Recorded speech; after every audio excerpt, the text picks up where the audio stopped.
When we're discussing hardware, software, and data for the artificial intelligence usage, um, you can start from many points of view.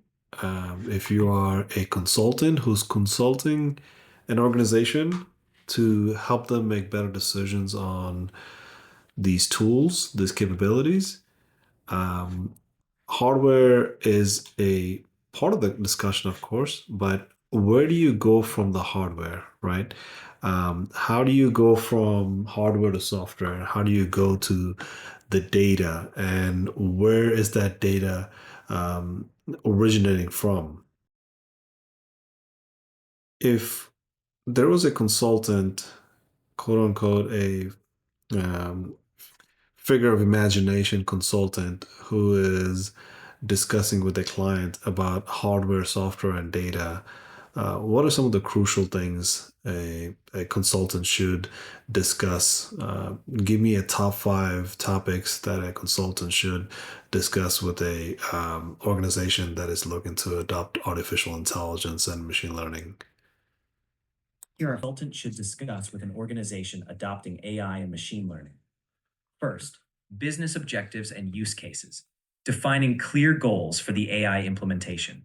Second, data readiness, assessing the quality, availability, and security of data.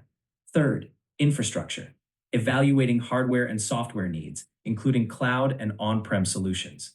Fourth, governance and compliance, addressing ethical, legal, and regulatory considerations. Five, change management and training, preparing the team for adoption and skill development. Okay, great. So thank you so much for that. Let's jump into something that uh, a customer really have probably not whole lot of understanding of, right? As these GPUs. One that I probably can, emphasize a lot in is GPUs and the usage of these GPUs that uh, provides the customers with a set of strategy, right? The set of strategy that incorporates hardware, software, and data. Because when you're a consultant and you're engaging with a customer or a client and you're able to talk to them about data, that's the easy part of the conversation. But when you have to strategize for the next 5 years, how do you go from the conversation about CPUs and GPUs, and how do you talk about what's happening with NVIDIA and how are they dominating these GPU for model training purposes? Yet there's an inference piece that CPUs will enable, and these CPUs are coming from AMD, Intel, and a few other companies that are really investing heavily in order to capture that inference market. So when it comes to hardware, one of the things that I really like to emphasize is that the fact is, if you have a control over the hardware, if you have control over the data, the software you develop either internally or externally, and these sort of internal capabilities that hardware enables is far more beneficial than to say, well, I only have the data and I have outsourced the software and the hardware. So let's assume that a customer or a client or an organization or a team that you, as a consultant, will engage to discuss, what are some of the strategies behind artificial intelligence? So current day business intelligence world will require that we, collect all sorts of data and use those data to create dashboard, right? Ultimate goal is that dashboard that helps us to make decisions. Well, if you have a good artificial intelligence use case today, how does that lead into developing that business intelligence dashboard into something like digital twin? Digital twin, if you have not paid attention to digital twin space for a while, this is the time to get started. So if you are engaging anybody on artificial intelligence, digital twin is a way to kind of conceptualize that what they have today and what they will have in the future will heavily be associated with digital twin, right?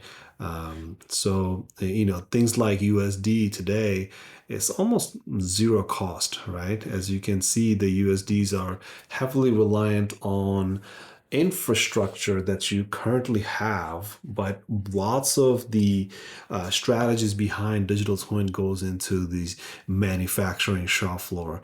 But you really have to think about it from a business intelligence perspective, because that changes the whole game, because you're no longer talking about business intelligence dashboard that is static, that you have to make decisions, where digital twin actually enables that decision makings in all aspect of the organization, be it people, process, and technology, that has a feedback mechanism that you are able to click on buttons and make things happen in real time. So this actually has a mechanism to have an IoT device out in the field to do what it's supposed to do based on the recent decision making that digital twin will enable.